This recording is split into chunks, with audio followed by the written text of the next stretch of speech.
proud members of the Fan First Sports Network.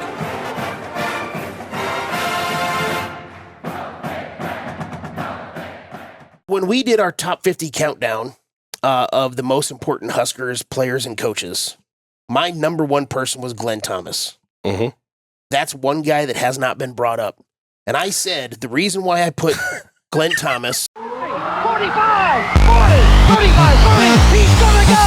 It's time, people, feel us! Big Red Junkies. Day by day, he gets better and better! He gets better and better! Team is KPB!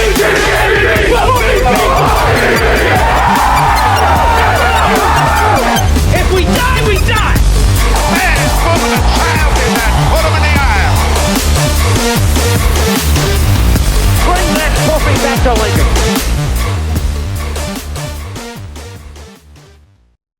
There's no cracks today.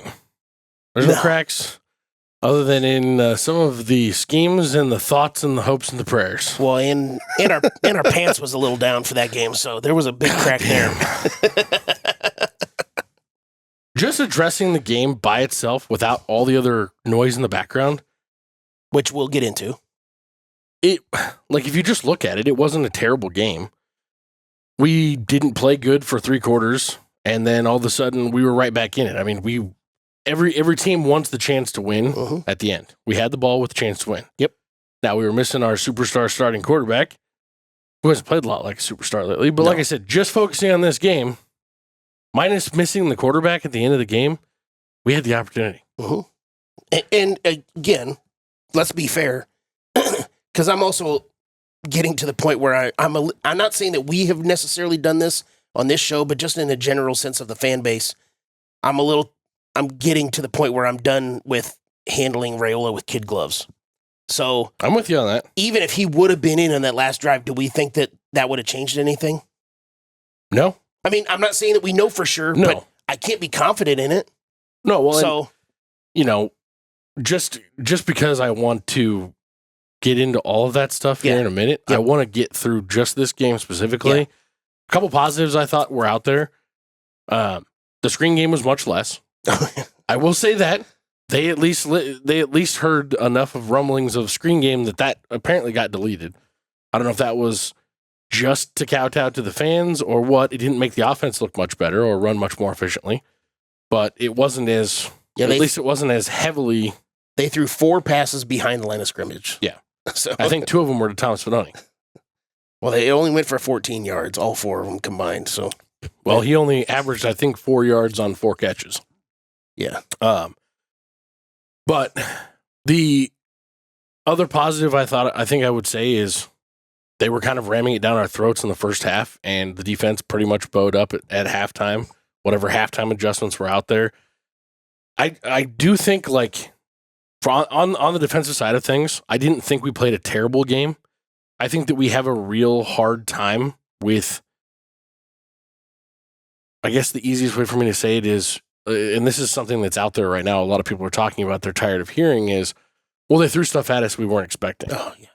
I don't like that. I don't like that either. That to me sounds like it's coming more on the defensive side of things, which is like, oh, we were playing catch up because they had a totally different game plan, which somebody posted this tweet earlier, but it is very reminiscent of I think it was 2021 quote from Scott Frost, where it was like, well, we knew with the first formation they ran out there, our playbook was thrown out the window. It was the Illinois game. I remember that. Okay, yeah. so I don't remember the year, but it was in Illinois. And it was like foggy-ish. We lost that game, and there was nothing but Nebraska fans in the stadium. Yeah, it was just it's turned into that. It's almost like a joke. Yep. It's like, oh, well, they were coming off a bye, and they spent the whole bye studying us and throwing something at us that we didn't expect.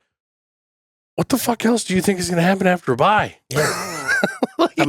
I get the honesty. I appreciate the honesty, but why is that the answer? Are you throwing anything different at them after you come off of a bye week? Yeah. I mean, I know that they weren't coming off of a bye week for this UCLA game. I know we're trying to focus on that, but in a general sense, we don't do that either.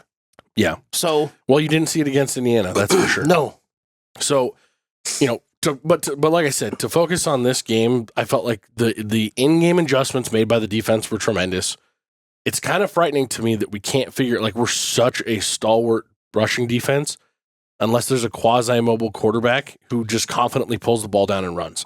And which we are doing not, so good. No, He was for this first half. I mean, the motherfucker racked up 80 yards or something like that in the first half on 2 runs. And it was because he's looking at, our coverage was great. The line was taken care of. Everybody on the field was taken care of but the quarterback. Yeah. And there was no one assigned, and it was, whoa. Yeah. that long run he had, first of all, great move to almost look like he was going to go into a slide, but then not. And goddamn, like I said, there was nobody home. Honestly, the only positive I can say is the halftime adjustments that they had. And I would say it's even a halftime adjustment on the offense too, because they did play better in the second half. But it was almost the same thing as the Ohio State game. It's like they came out, we got a couple good drives put together. I'm just saying they played better than they did in the first half. So they came out and adjusted and played better in the first half. I did say after the game was over to somebody that we got out-coached. And thinking back, reading things, looking at stats, whatever else, I don't know that we got out-coached for the entire game. Obviously, for the beginning of the game, yes, we did.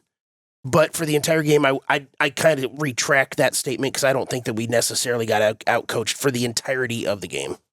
I would actually I think just we got say, outplayed. I think we got out-coached during the week. Well, yeah, that's what I'm saying. Leading up to the game. The That beginning first of the game, half, when you just look at their script and what they were ready to do, and in all fairness, let's give a little bit of credence to UCLA, at least from a standpoint of this. Eric Bieniemy is a guy who was being talked about up until last year as a guy that deserved a head coaching spot in the NFL. Yep. Deshaun Foster, how he convinced Eric Bieniemy to come there and be the offensive coordinator. First of all, phenomenal job, great work. I don't know how you did it. Awesome.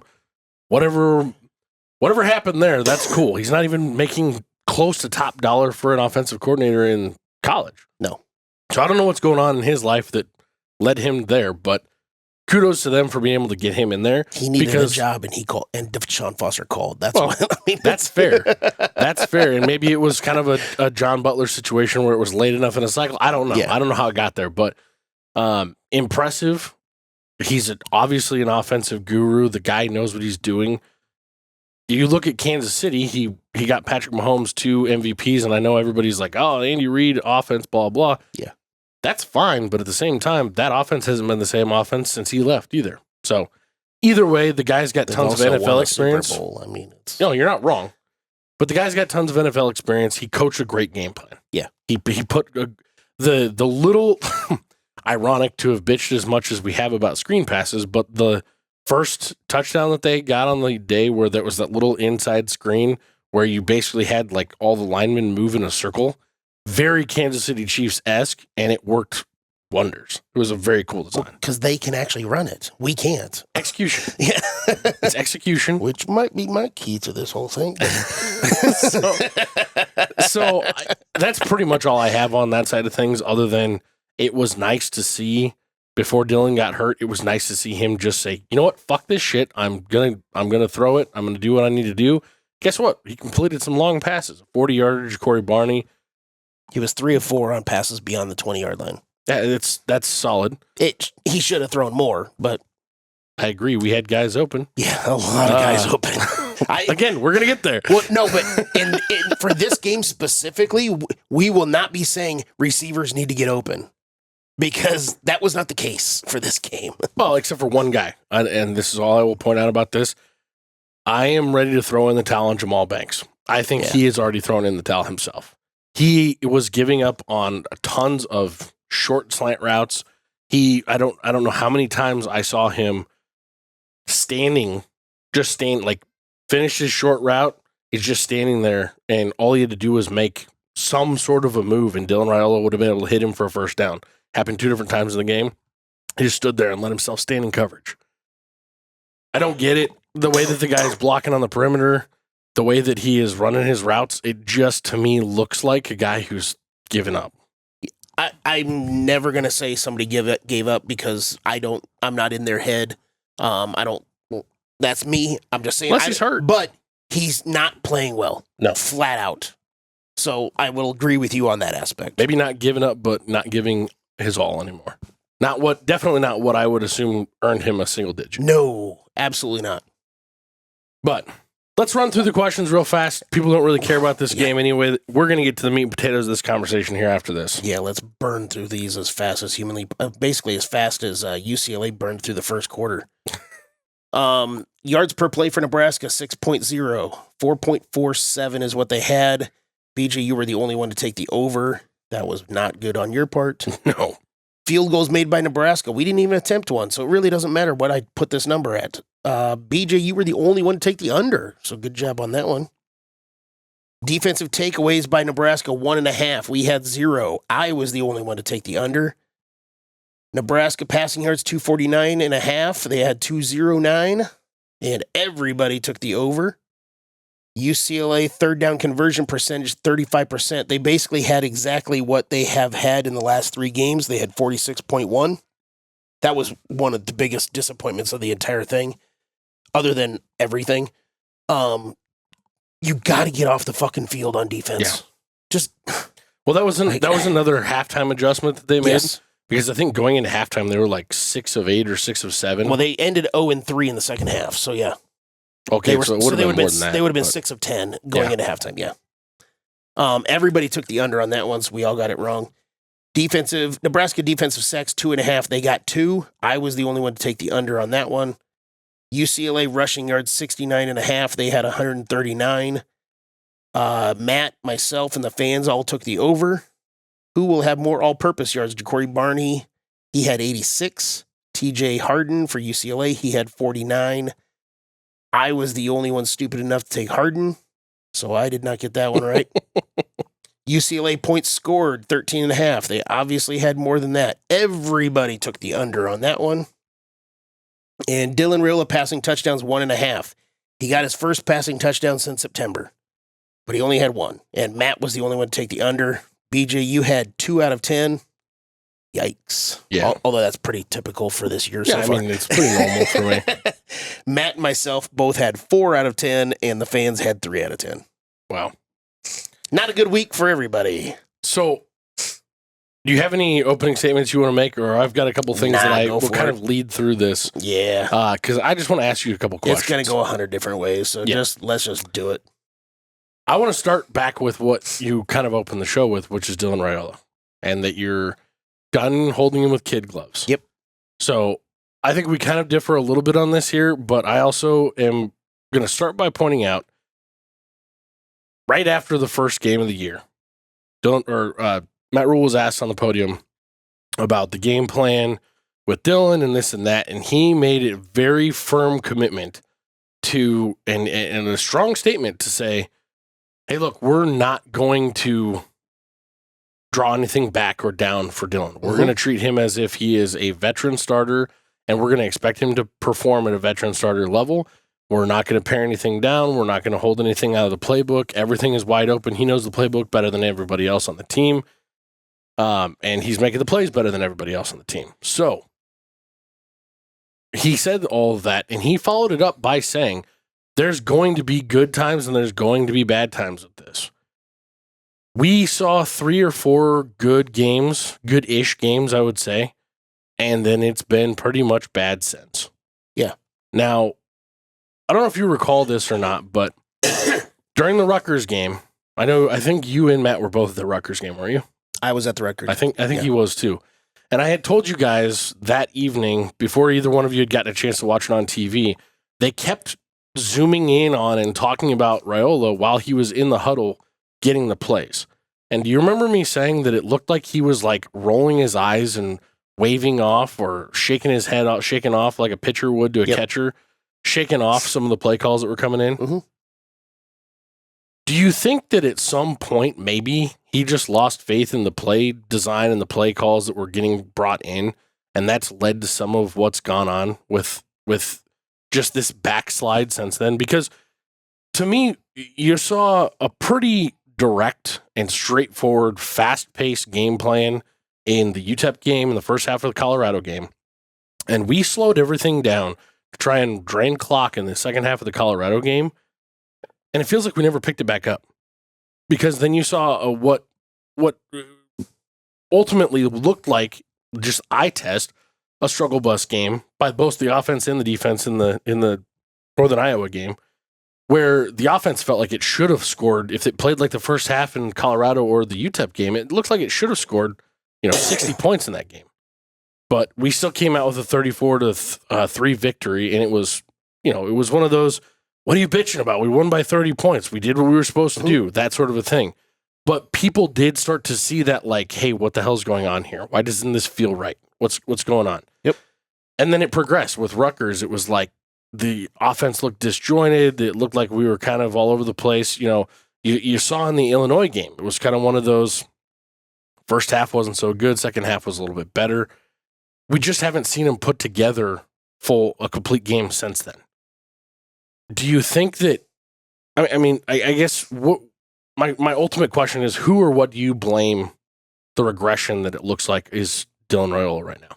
Okay, well, you asked a There's lot. a lot there. There's a lot in there. And honestly, with the way you were progressing that, I was trying to set it up. But I had one answer already ready, and then the way you asked that last question completely changes everything. So I'm going to try to go a little bit in order here.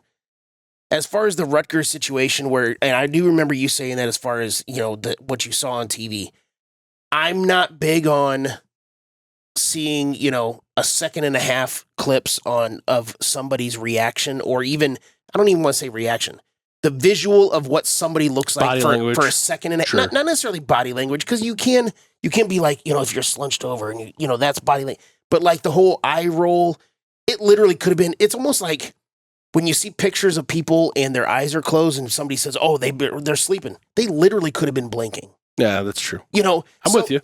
So I'm not big on taking tiny snapshots and making an overarching assumption on what is going on in the situation at hand. When you kind of said that to me after that game, and I was like, you know what, you're probably right, blah, blah. And I kind of let it go until I'm not like saying all that of a you're sudden wrong. today, it just clicked in my head like I remembered that. Yeah. I'm not saying that what you're saying is wrong. It's just more of, that's not how I go about looking at things like that. I like to give the benefit of the doubt in those types of situations. Maybe that's a fault on my own. I don't know. Whatever is whatever. That's just how I am. So I don't ask my wife. I read into things way too much. Well, I know that, so I don't have to ask her that. But again, that doesn't make you wrong either. So again, it's fair. just how I look at it. I understand where you're coming from. I just don't take a whole bunch out of that aspect in a general sense with the Rutgers game. So when we did our top 50 countdown of the most important Huskers players and coaches, my number one person was Glenn Thomas. Mm-hmm. And I will say that's one guy that has not been brought up. And I said the reason why I put Glenn Thomas, is he on your... So I have a couple questions. I'm actually just going to read these to you because I very rarely do I actually write shit down to ask. But this was kind of leading I don't see these. No, you don't. So. I didn't talk to you about this at all. No. But I kind of have this all together, and it all fits in with the Dylan Raiola conversation, which is, who or what do you blame Dylan's regression on? What would you say you're seeing on the field as far as an offensive identity? Mm-hmm. Like, just realistically, do you think that lack of identity is hurting any of our development? Not just of Raiola, but of the players on the offensive side of the ball. And how much of the offensive identity or lack thereof do you think Glenn Thomas has been a part of? And so that's kind of, I have a twofold question on Glenn Thomas with Dylan Raiola. He's supposed to be the quarterback guru guy brought in to help bring both Raiola, but also fix Harburg and bring up Danny Kaelin. Yep. He's got the NFL experience, all that jazz. He's very familiar with Matt Rhule, was the OC for him at Baylor. How much of the offense currently do you think is hurting Dylan? And like I said, do you think that has anything to do with his regression? We've talked a lot the last couple of weeks about the disorganized, complete lack of an identity that there is of our offense right now, and the play calling. How much of the Dylan regression do you put on that? So, little disclaimer, we kind of talked about this before we started recording. I want to put it out there that this is not, this and this entire, what Nebraska is going through right now is not a black and white thing. It is many, many colors. Just because I or you say that we blame X doesn't mean we don't blame Y and Z. So just to put that out there right now, don't be like, if I say I blame this person, well, what about this person? Relax. Everybody shares blame. That's one of the things that Rhule was trying to say today, that everybody shares blame in this. We need to point the thumb at everybody, not just the finger at a couple of people. But what I said Glenn Thomas is most important. I had him number one. And the reason why was, like you said, to fix Heinrich Haarberg as a viable option as a backup quarterback and to help the progression of Dylan Raiola. And there were a lot of people that I would talk to that I would bring that up to, and they're like, oh, well, Dylan's a 5-star. He's got this, and he's got this big arm, and he's got muscles here, and, he's got the pedigree, the dad, and the training that the dad is able to give, and everything else. Oh, he's fine. No, Glenn Thomas doesn't need to do anything with him. It's like, well, he's still a true freshman going into big boy college football. So, yes, he does. And there has been regression. Again, there isn't one person to blame for this, because I think the regression is also on Dylan. The regression is on the offensive line that is not protecting for Dylan. It's on the running backs that are not running well for Dylan to open up the passing game a little bit more. It's on the wide receivers that can't block on the outside, specifically for screen plays to make those effective in those situations. It's on Glenn Thomas for not improving whatever is going on with Dylan right now. It's on Satterfield for not calling better plays for the players that he has out there. And also personnel, putting weird personnel decisions out there, which that goes back to the UCLA game that we could have talked about. It's also, that's also something that, hey, I might be wrong about this, but I've heard Satterfield and Rhule both reference, like, when it comes to the running backs, oh, well, there's certain ones that, what's his name? EJ Barthel. EJ Barthel likes this guy for that play. Yeah. Okay, that's cool, but who do you like? Mm-hmm. And, we talked about, the coaches talked about this at the beginning of the season. They talked about this through the first couple of weeks. Yeah, we want to identify, we'd really ideally like to get that down to 1 or 2 guys. Yep. That's really ideally what we did. They got it down to 3, but then it's also been so inconsistent every week of, well, okay, Dowdell was awesome for the first game and a half, and then it was like, okay, a ghost for 3 games, and now it's back to looking like, yeah, he's definitely the best guy for the job. But then he's blowing blocks and costing plays, and yep, fuck, yep. Sorry to interrupt you. No, I was kind of there. But the personnel packages thing, it's a curious thing to me that I trust my guy to do that, and I'm not going to really have any oversight over it. The question should be being asked in certain, is certain down and touchdown, have to have a touchdown. It's third and goal from the 3.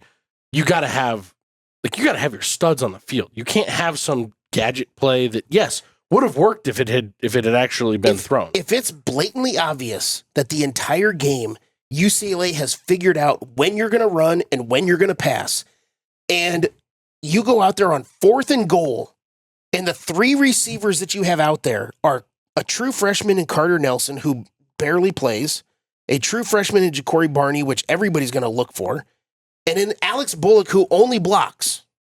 Yeah. That's your options? On a have to have it touchdown. On a 4th and goal situation. 4th and goal. It was 4th and goal. And those are your personnel guys that you're going to have out there? What the fuck are you doing? Everybody knows what's going to happen right there. Yeah. Alex Bullock is going to run a pick play, and you're going to throw it up to the tall, true freshman wide receiver, Carter Nelson. Every single fucking person knows what's happening. Because then you also threw Ja'Cory Barney in motion. What are you doing? You're already obviously predictable for the entire fucking game. And you're going to be overly predictable on a have-to-have-it play. And, we talked about this a couple weeks ago with James Williams. And then you have Dowdell blow a block, and that guy comes in and blows up Raiola, and the whole play is a dog shit play. Yeah. But we talked about this in the predictability a little bit with after the Indiana game with James Williams, if you remember. Mm-hmm. And how it's so easy for them to know, hey, they're bringing heat on the outside. Hey, let's check down on this one. We're just going to go ahead and either little screen pass out with our running back because he can slip right past these guys, or hey, little delayed handoff. Here we go, and you should be able to squirt for 15 yards. it's good to have the rotation. It's good to have a rotation not just based on the play package. Yeah. So in a very long-winded answer to your question of who's to blame for Dylan Raiola's regression, it's literally so many people. I agree. Like, it's Dylan Raiola is not helping himself. He is clearly with that UCLA game. He was seeing ghosts everywhere. Yeah, and none of them was an open wide receiver that was open. So, well, like, he does not pull the trigger. He does not just step into a throw and chuck it downfield. Hell, even that Ja'Cory Barney amazing catch where he just happened to have his hand under or his arm underneath when he dropped the ball and he made that catch. It was a bad throw by Raiola. Barney, a bit of a duck. Barney adjusted his route to go get it. Like, he's not throwing the ball very well to the even the open receivers that he actually does try to throw to. So he's playing badly right now. That's just the nuts and bolts of it. I'm sorry to tell it. It's God's honest Sorry truth. to actually say it out loud, but it's just the fucking truth. And I'm not completely crushing the kid because he is still just a true freshman learning this stuff. And I know that there are people out there that will be like, he's not a true freshman anymore because he's played 9 games. Okay, well, I see your point, but guess what? He's still a true freshman. Your freshman year is your freshman year. Yeah. Plain and simple. But he's also not getting help in other locations either, though. So, again, I'm not putting it all on him. It's just... So let me ask you this. Because I really, truly, I've spent such an emotional roller coaster since the end of that UCLA game for me that I'm glad we waited until Monday night to do this. This would be a very different show and a very different posture for me last night than tonight because I spent a lot of today thinking about it from a perspective of, like, if I'm not a fan, if I'm just an outsider looking at this. Gary Sharp talked about a guy that was a UCLA, like a big time UCLA writer. Yeah, Michael Severe talked about him on Sunday. He said that in the press box, he was talking before the game, like, I kind of expect to be able to write my column by middle of the third quarter. I think you guys should run away with this about that time, blah, blah. And he was just shocked. He said this looks like it's way more of a player issue than it is anything else. What Michael said on Sunday, he said that the UCLA guy looked at Michael and said, yeah, you guys are not doing anything that everybody else has done all season that has burned us. Yeah. Like, almost basically saying, did you guys not watch any tape? Well, and see, that's where it comes back to what you said about what are you doing in the bye week that is going to show your next opponent something weird? What are we doing? Like, is Rhule really that much of a hands-off CEO that he just trusts his guys are doing their job and he's not going to check in on them? I can't believe that. I don't either. It was kind of funny. The funny way that you phrased that in the press conference today, he brought up how they're going to practice Tuesday, Wednesday, Thursday. And I think he said Wednesday. I know exactly what you're going to say. Wednesday night, he's leaving to go recruit. And he said, and I trust the coaches that are going to be here. As soon as he said that, I'm like, ooh, fans are not going to like that. No. I knew I didn't like it. When he said it, I was like, I knew what he was saying. Yeah, just it's also one of those that I'm trying really hard to actively remember not to read between the lines with Rhule while he's talking. And like today, I felt for him. Mm-hmm. I felt for him because he's like frustrated, a beaten and battered coach that can't get through. Yep. And I have to imagine that was because of a bad practice today. He's shocked and he's frustrated. Oh, like because he thought this season was going to go drastically it's not working different. The same. It's not working the same as it has in his last stops. Yep. Well, not just I don't even want to bring up the last stops. He spent all off season, and I know a lot of people hate we're winning the off season. That's not what I'm getting at here. He had so many quotes leading up to the season. I'm not even just talking about like March and June and stuff like. I'm talking about like end of July, August. It's so many quotes about the interview that he had with Joel Klatt leading up to the season on how he didn't put a number on anything, but he was like, we have a really good team this year. Things like that. And he was... Oh, he referenced talking about contending for the Big Ten title. Yeah. And I think that was kind of a pie in the sky type stuff, but still it was just, he thought that they were going to be better than what they are. And he is very surprised at how they're playing. Well, this is something that I'm a little bit backwards on some of this stuff, but this leads me right into, I literally have my note as just boogeyman combo. is I really today started to look at this more from a perspective of like, if I'm not a fan of the program, if I'm not anywhere near it, how do I justify and look at what's going on? Because, like, if I'm not a fan of the program and I'm not emotionally invested here, I'm not calling for heads of coaches yet. Mm-hmm. I'm not. As a fan, I am. I think Satterfield needs to go. I think you can't keep him in the building anymore at this point. He seems to have lost the faith of the offense. He doesn't have any faith in the guys that are out there. I'm still not going to shout for it, but yes, it's to the point where he does have to go. I mean, that's just, and I'm saying that because it's just too toxic right now. He does have to go, but I'm still going to say after the season's over. And see, that I think is a mistake. I think you already have another OC in the building. You could shift play calling duties to. There's no reason that you couldn't replace it, even if it's only in the actual play calling itself. Leave him in the building, whatever. Let him just be somebody you don't talk about anymore, like Ed Foley, and put him in the background until the off season, and you just announce a new hire. And when I say what I said, I'm not saying it's wrong if they do that. I'm just not going to jump up on this table and say we have to do this, and if we don't do this, it's the fucking worst thing in the world. I get it. I get it if you want to wait till the end of the season, and that's perfectly fine. In my opinion, I will also understand if you do it in the middle of the season. It's just kind of like I think he's going to be gone anyway, so it doesn't really matter to me. I'm with you there. I don't see how you have World Herald and Lincoln Journal Star reporters writing columns titled "Marcus Satterfield has to be gone" this week. Yeah, and Rhule talked today. That's why I say press it's just conference. too toxic right now. He has to go. Well, that's the thing. And at some point, and I believe he will. It's shocking to me when you see guys like Tom Chattel, like what's his name, Sam McEwen, and like Adam Carricker putting out there, Satterfield has to go. Those are some of the strongest, biggest professional voices in the Nebraska media. Mm-hmm. When that starts to happen, like that's writing's on the wall. It's done. It's over with. You know what? Maybe it's not all on him because, like I said, Boogeyman combo is kind of next thing on my list. And when it comes down to it,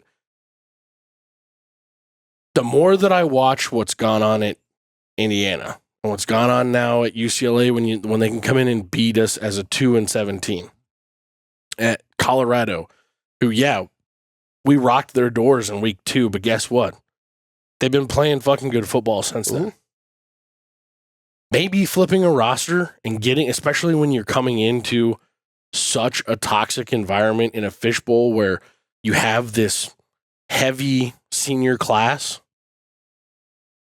We love these guys, the Nash Hutmakers, the Ty Robinsons, the Marquise Bufords, the Bryce Benharts, the Ben Scotts, all those dudes. Maybe not. Maybe I won't put this on a Ben Scott, and I probably won't put this on a Jamal Banks or an Isaiah Nayer, who are also seniors.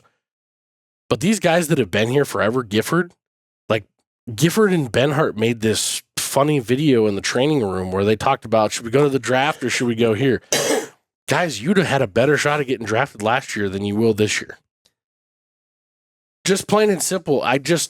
The mentality of the program that beat down bad, our buddies over at the Gen Red pod were talking about it tonight, and they referenced somebody that, I don't know if it was them personally or if it was somebody that they knew, dealing with the road to recovery after, maybe it was alcoholism, whatever it was that they're referencing, but it can take you decades to rid yourself of some of the mindsets and some of the old habits that might pop up.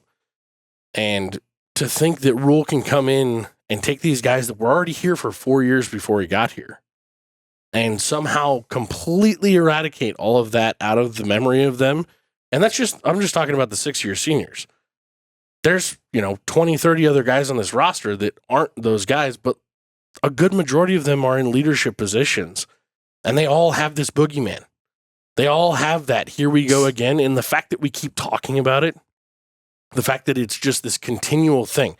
It's kind of like, there was this 10-year-ish span where it was everybody needs therapy, everybody needs to go to therapy all the time, or go to therapy. And now they're starting to come out and talk about, it's really good to go to therapy, but you have to make sure you find the right therapist who isn't just asking you to talk about your problems all the time and pay a copay.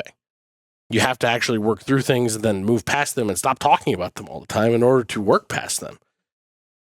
We've just continued to talk about it. You got Ty Robinson bringing it up. We're not doing that. I won't stand for that. Here we go again mentality. The fact that you're bringing it up is here we go again mentality. Period.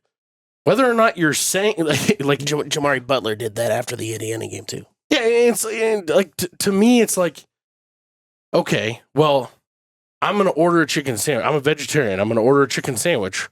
This is not a chicken sandwich, and then I eat it. It's like, I didn't have a chicken sandwich. No, you did. You're still thinking about it. It's still in the back of your head. It's something that you're trying not to let creep in, but it's in, whether you agree with it or not. And so my question that I have for you on that, how much of the Dylan being so scared of throwing an interception, he's already thrown what, 6 on the season? 6 or 7 on the season? Something like that. He's more than half of his high school career, which he started 3.5 years of. He's already thrown half that many. Okay, so this is not a kid that's accustomed to turning the ball over. He's thrown 8, by the way. He's thrown 8. So, and he had 12 in his entire high school career. And so he's thrown 2/3 of those already. And he came into the program, the most turnover-prone program in the country. He came in, and all that was beaten to his head and his teammates' head the entire offseason, spring ball and fall camp, was you can't turn this ball over. You can't turn this ball over. And all those turnover drills and everything. And so you combine that with a coaching scheme that on offense isn't making much sense. You combine that with maybe questioning whether or not the offensive coordinator has your best interest at heart as a player as being developed. You're questioning whether or not you're being taught things that you do or don't agree with based on the training that you've got from people that you trust and that have been around and work with pros and all those things. You combine that with constantly hearing about turnover problems and being terrified of turning the ball over, not to mention you're a bit of a perfectionist and hard on yourself as is. I mean, I'm not a psychiatrist, but it doesn't take a fucking golden roadmap to fucking figure out this kid's a little bit in his own head. I honestly think that the whole team is in their own head. I mean, it's true, Yeah. but I mean, it's, Yep. you know, you just brought up Ty Robinson saying it. I brought up Jamari Butler saying it. I will push back a little bit on the, I understand where you're going, but when you bring up Indiana, you bring up Colorado, I don't really agree with bringing in UCLA in this aspect just because they did just win a game against a team that's very erratic, and it's still not like UCLA is really that good. But specifically, everybody likes to bring up the Indiana and the Colorado situation. Oh, they brought in all this and they did the roster this way and they're being successful. I still look at those two teams as being the exception to the rule, not the rule. And I don't mean Matt Rhule. Yeah. But and I don't want you to think that I'm talking about it takes a whole transfer portal and all this stuff. I'm just simply talking about flipping your leadership. Because if you look at what happened at Colorado, it's different than what happened at Indiana. But the Colorado players that came in are all dudes that came from either winning programs that weren't able to start. That's what Indiana did. James Madison. I mean, it's... Well, that weren't able to start. I'm talking about Colorado transfers in from programs. Were from big-time programs that couldn't get a starting job. They were the MJ Shermans, if you will. Or they were super high-end recruits that, let's face it, a high-end recruit is typically a winner coming out of high school. So they don't have a losing mentality, and he didn't keep any senior leadership around to take care of anything. So you don't have to worry about that type of a former mentality or thought process being there. But then to your point, everybody at Indiana came from James Madison, who had won, 11 games the year before? 10 or 11 games, something like that. They'd been winning. They were already under Signetti. Even Curtis Rourke at Ohio won a bunch of games. He won 10 games, the year prior. Rhule referenced that today. And it's he brought in winners to come in and then elevated the stuff around him. And there was enough guys that left Indiana. Like he wasn't pulling a Dion and walking in and going, you all suck. Get the fuck out. Yeah. But he basically did that. He brought in all of his own guys. All of his own leadership was already installed. It's just different. And I'm not saying it's better, but I'm saying it clearly works.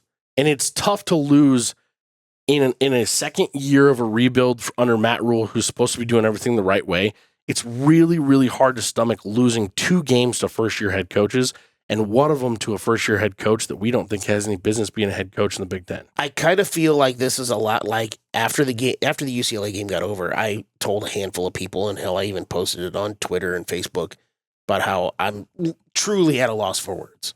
And one of the reasons why is because it's like a lot of the scuttlebutt verbiage that a lot of people were using, there were things that I disagreed with, but it was like, I don't really have something tangible that I can like come back with you on. So it's kind of like, I'm just not going to get into this argument because it's tough. I basically have an empty gun with no bullets. Like, I mean, I still disagree with some of the stuff that was said, but it's like in this moment specifically against UCLA and losing this game the way that we did, what am I supposed to say? Like, I got nothing. So it's like, there's no positive spin. No, that's kind of why it's like, I'm at a loss for words. Like, I don't know. The closest thing to the positive spin is we didn't get blown out. Yeah.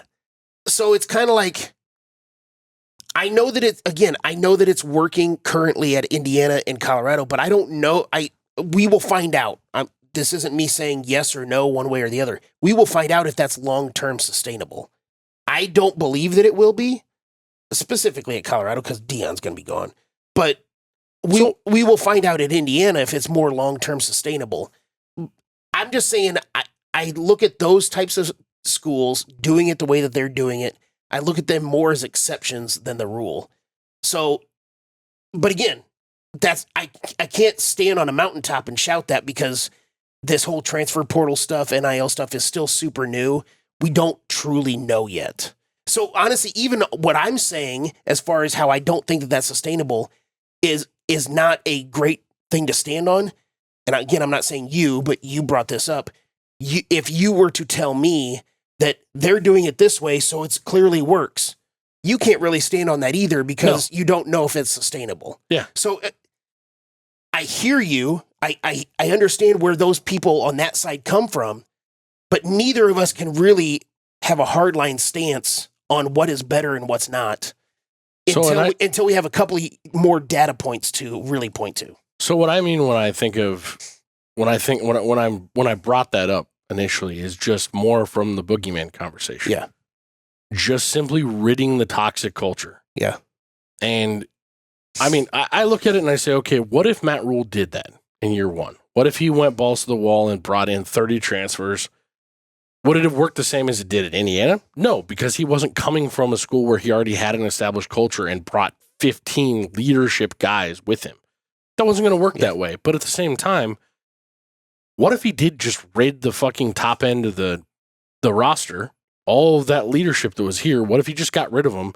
Because that's typically what you have to do in order to rid a culture. You have to rotate those guys out. I'm not saying that we should dog them. I'm not saying they're bad guys. I'm not saying that they're bad players. But I'm saying in a Nebraska uniform, they're haunted. They are, period. And I just pray and hope that it hasn't leached into the rest of this roster so bad that it continues after this year.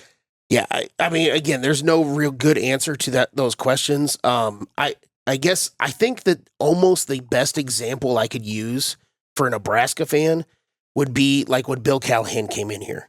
And he basically kicked a shit ton of players to the curb. Now, that was well before the transfer portal and anything else like that. And there were a lot They just didn't fit his style that he wanted to play. Absolutely. But there were a lot of people in this state that were pissed off that he was kicking people off the team. You know, you can do that at Indiana because they don't actually care about their football program. They just are waiting for basketball season to start. You can do that at Colorado because they didn't even know they had a Colorado football program. Most of them didn't even know where the stadium was. Exactly. So you can't do that at Nebraska because it's what we fucking care about. I get that. So it would have, I do believe, and again, I can't sit here and say that I'm right, but I believe that if he would have came in here and done that, there would have been a lot of people yelling and screaming that we don't do it that way here in Nebraska. That's fair. Again, you can do it at certain places that don't actually give a shit. And Indiana and Colorado are two of them. I've seen it here at Nebraska where they run players and it didn't go well with a lot of fans. Now, I'm not saying everybody, because there were fans that were like, get these guys out of here. They're not good anyway. Yeah. But that sort of stuff, because let's be real, a lot of those players would have been players from the state of Nebraska, and we all know how much people of this fan base loves players from the state of Nebraska. Well, see, I agree and I disagree with that, right? Because you look at the guys that are the players from the state of Nebraska that are still here, with the exception of Gifford, most of the rest of them were underclassmen or redshirt guys that were never given an opportunity to play. Like your John Bullock, he wasn't a leadership guy that had the boogeyman stuff going on. Yeah. Now, he was here, so maybe that was still sitting there for him. But like, man, I'm just, it's tough for me to see the vocal leaders, the Bufords, the Jamari Butler, yes, some I would say, but he's more of a leader just starting this year, kind of. He wasn't that guy prior. But you had Buford, you had Gifford, you had Ty Robinson last year that are all guys that everybody looks up to and everybody thinks is supposed to be, an NFL prospect superstar this year. They're all the ones talking about the boogeyman. Like I said, they're saying we're not talking about it, but we are talking about it. We're acknowledging that it's there. And it's not the underclassmen that are going to have that problem. It's not. It's simply not. And you got to look at that and say, okay, let's go. Yeah, you're not wrong. Like I said, I'm not standing on a mountaintop on this platform necessarily. I'm just kind of bringing up other things that are talked about. And I mean, I'm a little bit, like I said, it's not black and white. There's a lot of different colors in this situation. And we're no psychologists. Back to Rhule's press conference this morning, something that has been, in my opinion, I was very shocked to actually hear people questioning this or thinking it wasn't a good idea. I even heard somebody say, and this is no offense to anybody, but I heard somebody say, well, the guy's making $78 million a year. Why does he need to bring in outside eyes? Aren't his eyes good enough to look at it? And I'm like, I get where you're coming from there a little bit, but every college coach makes $8 million now. And it takes a really, really, really big person, not just football coaches, in life in general, to be able to look at themselves and say, hey, I'm failing somehow and I can't identify it.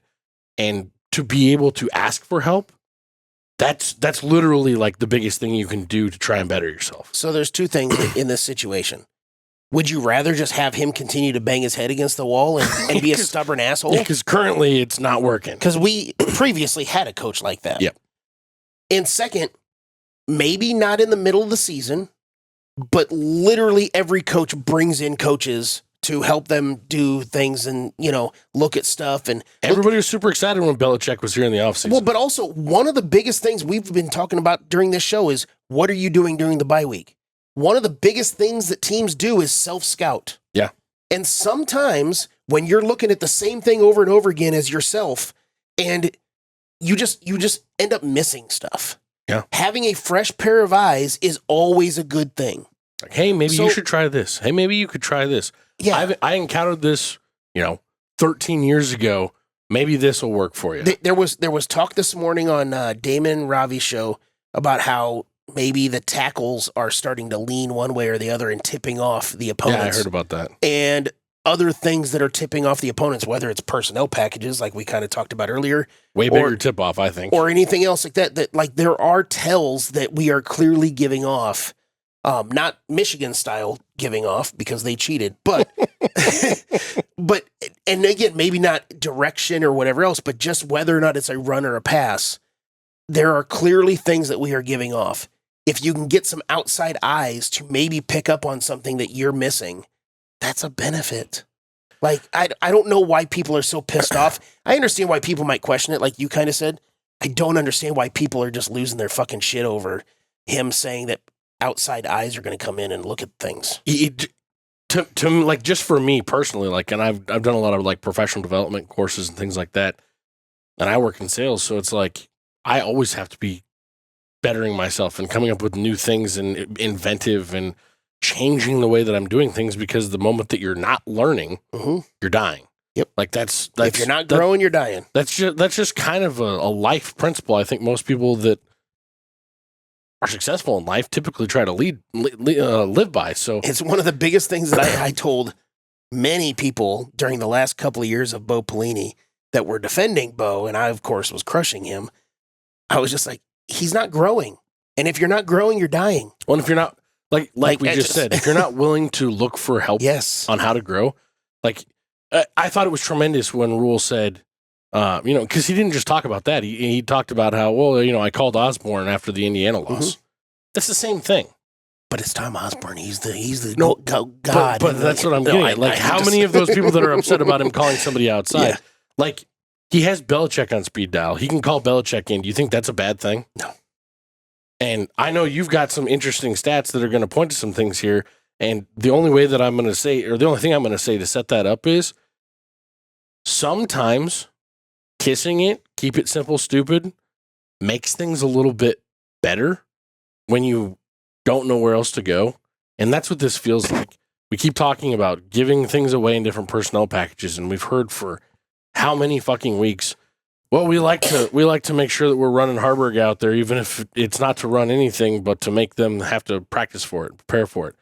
Why don't you just line up man on man and play basic ass football and do things the right way? Or go back to the basics, do things that you were doing at the very beginning of the season that were set up in a smaller a smaller playbook, easier to digest, easier for everybody to know exactly what their job is at all times, not questioning whether or not, well, fuck, did I read that signal right? Did I see this right? Did I think about this right? Oh, am I supposed to be blocking this guy? Or if I block this guy, am I now an illegal blocker downfield? Like, all these different things that have made the offense so complicated that then when you're also calling it in such a disjointed manner and it seems like you're throwing darts while you're fucking wasted drunk, it's got everybody on skates, man. Well, I mean, it's just heads are spinning. Nobody knows what's happening. It's just like what Damon said on the radio broadcast in the Ohio State game after we kicked that 54-yard field goal. Maybe now Nebraska can just get out of their fields and just go play football. Yeah. Just go play. But they got all those fields back this week. I know. Anyway, I want to hear these stats, man. So there's been a lot of people over the last couple of days that are bringing up Nebraska's November records over the last handful of years, however many coaches, all that stuff. And that's fine. You do whatever stats you want. I'm going to do whatever stats I want. So here's one of them that I'm just focusing on Matt Rhule and the Matt Rhule tenure. When Nebraska scores first in a game, no matter when it happens, they are 8-1 under Matt Rhule. When they are winning after the first quarter, they are 5-2, which means in those two scenarios, they are 13-3 when either leading after the first quarter or they score first in a game. When they are losing after the first quarter, they are 0-5. When the opponent scores first, they are 2-10, combined 2 of 15 in those scenarios. And when they're tied after the first quarter, they are 5-4. So it is literally like basically after the first quarter, just turn the game off. If we're winning, then we're going to win. If we're losing, we're going to lose. If it's tied, keep the game on because who the hell knows what's going to end up happening. It is clearly the definition. That's one of the things that we've been talking, or what has been talked about with this program and this team, is it's just a bunch of front runners. If you're leading, you're good. If you're losing, and I mean early, as far as if you're leading or losing, if you don't get off to a good start, you're fucked, and you just can't get out of that hole. It kind of goes back to your boogeyman concept. That's earlier, exactly what I was going to say. Is you need to figure out a way how to get out of that hole. It's easy to lead from ahead. And I'm sorry, but and I've been calling it on coaches for the last 2 or 3 weeks. That's a player thing. That is 100% a player leadership thing. That comes to your Ty Robinsons, your Nash Hutmakers, your Giffords, your Bryce Benhart, your Ben Scott. Every loud, mature voice in that locker room. Yes, Dylan Raiola is the quarterback of the team. Yes, Dylan Raiola is a leader. He is a tongue-in-cheek leader on this team. Everyone knows he is 18 years old, a true freshman. Yes, kid, this will be your team next year. We all know that. But we've all been here for 6 years. This is still our fucking team. We're still the leaders, even though Dylan is a leader. I get it's just impossible for him to garner the same level of follow as a leader, as a true freshman, as it is as a 6-year guy. that's been here, that's done that, who can kind of deserve the ass chewings that they're getting for all the mistakes of the past. Mm-hmm. I think if you're Rhule right now, you have to be looking forward to the offseason, and you have to be they have a great psychologist that works on staff, supposed to be working with players for stuff like this. You need to be going and sitting down with her and talking about, hey, what is it going to do if I just don't mention anything in the past anymore? Like, where are we at then? Just fucking forget all of it. Throw every piece of film, everything away from the Scott Frost era. It's all gone. Because after this crop of seniors and elder statesmen that we have that are left over from him are gone this year, who do we really have hanging over that was like really entrenched in that culture? Yeah. That could be blamed for that anyway. Yeah. So another thing that I did want to bring up is kind of along the lines of what you were saying as far as this aspect of what I just brought up is a lot of player issue stuff. You talked about Rhule bringing up how he's bringing in outside eyes and a lot of people are freaking out about it. In today's press conference, there's been also a lot of people losing their minds. I know you went in this direction, but you weren't losing your mind, so I'm not putting this necessarily on you. That he was throwing the players under the bus for this week. And I'll defend myself in a moment. No, Finish what you're fine. I'm just saying you weren't losing your mind. You might agree with them, but you're not like, ah. The reason why I disagree with that is because last week at the Ohio State game, and Rhule did say that he's not going to throw players under the bus, and we need to do this better as far as coaches and everything else. In that Ohio State game, you can't watch that Ohio State game and come in and blame a whole lot of players for that. No. So that's why he was blaming the coaches and the coaching staff and everything else. In this UCLA game, myself, I put more of the blame. Again, this is not a black and white conversation. This is all a whole bunch of different colors. It does not mean I'm absolving Tony White or Marcus Satterfield or any other coach. I put more of the blame on the players than I do the coaches for this UCLA game. So I had no problem. And everybody always likes to say that Rhule likes to talk in the press conferences through the media to his players. Yeah. He is holding every single person in that entire locker room, coaches and players, accountable. And he was not singling out certain players. He was doing a whole arcing situation of the players need to execute too. Yeah. And I had no problem with what he said today. I did not think that he was throwing his players under the bus because I also believe that everything Rhule says at a press conference, he also says behind closed doors in that locker room. I agree with you. So I didn't have as big an issue as a lot of other people did. I understand where people are coming from and thinking that, but I think in this UCLA game specifically, if we would have executed, we would have won that game. It wasn't necessarily on the coaches. I agree with that. I think that if you just simply... This time it was justified to say anything about the players. That's in my opinion. Well, I think what I was getting at with what I sent you guys earlier was literally just the generalized quote of what he said last week, as opposed to the generalized quote of what he said this week. And I was talking about how it was ironic. And you're not wrong. I thought it was a bad press conference from the standpoint of it's the first time I've ever seen him get up there and not have an answer for anything. Just like what you said. With when you texted us that it was the worst press conference Rhule has had, that's not what I disagreed with. As far as what I get what you're saying. I actually agree with that because he, like you just said, he was just stood there. He was frustrated. He was disappointed. He said it. He said, "You guys are all frustrated. Trust me, I'm frustrated." We all love when he stands up there and talks. And sometimes I was talking to my dad earlier today, and he made the comment. He's like, maybe there's times where he should give short answers. Because that's when, a couple weeks ago when he brought up the whole, some people like to read in between the lines and nitpick certain things and cut out certain things. And if we just talked less, we wouldn't do as much. But we also love when he talks. So it's kind of like a chicken and the egg sort of thing. Like, yep. But in certain situations, maybe just keep the answer short and then we can't pick apart anything. But also we love hearing you talk because most of the time you make us feel good when we shouldn't. And after the game against UCLA and today, he had nothing to say that made us feel good. Well, no, but I mean, the part that for me was, I didn't like what he said last week about it's really hard as a coach to stand up here and not throw a kid under the bus, because it sounded like he wanted to throw somebody under the bus for the loss. That's what it sounded like to me. That's fair. That's not fair, but let's come back to Jamal Banks. I'm joking. But I just, for me, it seemed like a weird thing to say. It seemed like almost braggadocious, almost like, what? First of all, why would you bring that up? Yeah. You have talked about players that haven't done the job before. So that's not true, A. But B, it's a weird thing to say. And then to follow it up a week later by saying, yeah, but look at all this heat, and I don't like all this heat on me and on Satterfield, and you guys should really be, displacing some of this anger that you have for Sat on the players because, well, coaches can't play the plays.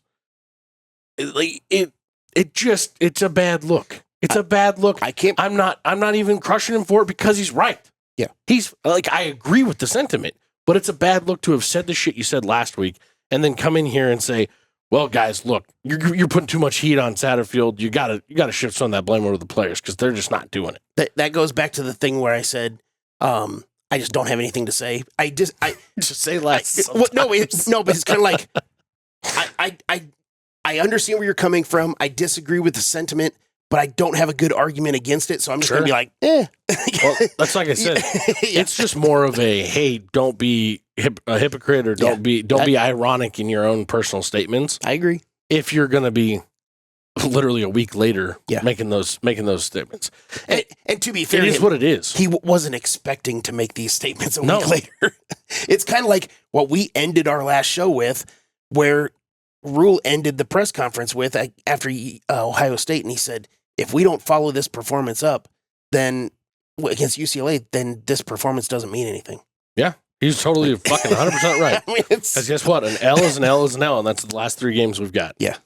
And if the players don't pull their heads out of their asses, and I'm talking strictly the players, yes, I think Rhule needs to make a move this bye week, and we're going to take a little bit of a bye week this week. I'm actually moving, so new studio coming, all that jazz. We actually have a really fun thing to announce. Next show we're going to do is next week on Wednesday.